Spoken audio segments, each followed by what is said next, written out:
30/10/25 வியாழன். பொதுக்காலம் 30ஆம் வாரம். முதல் வாசகம். கடவுளின் அன்பிலிருந்து எந்த படைப்பு பொருளும் நம்மை பிரிக்கவே முடியாது. திருத்தூதர் பவுல் ரோமியருக்கு எழுதிய திருமுகத்திலிருந்து வாசகம். அதிகாரம் 8 இறைவசனங்கள் 31 முதல் 39. சகோதர சகோதரிகளே, கடவுள் நம் சார்பில் இருக்கும்போது நமக்கு எதிராக இருப்பவர் யார்? தம் சொந்த மகனென்றும் பாராது அவரை நம் அனைவருக்காகவும் ஒப்புவித்த கடவுள் தம் மகனோடு அனைத்தையும் நமக்கு அருளாதிருப்பாரோ? கடவுள் தேர்ந்து கொண்டவர்களுக்கு எதிராய் யார் குற்றம் சாட்ட இயலும்?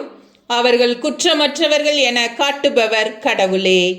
அவர்களுக்கு யார் தண்டனை தீர்ப்பளிக்க இயலும்? இறந்து ஏன் உயிருடன் எழுப்பப்பட்டு கடவுளின் வலப்பக்கத்தில் இருக்கும் கிறிஸ்து இயேசு நமக்காக பரிந்து பேசுகிறார் அன்றோ? கிறிஸ்துவின் அன்பிலிருந்து நம்மை பிரிக்கக்கூடியது எது? வேதனையா, நெருக்கடியா, இன்னலா, பட்டினியா, ஆடையின்மையா, இடரா, சாவா? எதுதான் நம்மை பிரிக்க முடியும்? பொருட்டு நாள்தோறும் கொல்லப்படுகிறோம், வெட்டுவதற்கென நிறுத்தப்படும் ஆடுகளாக கருதப்படுகிறோம் என மறைநூலில் எழுதியுள்ளதன்றோ?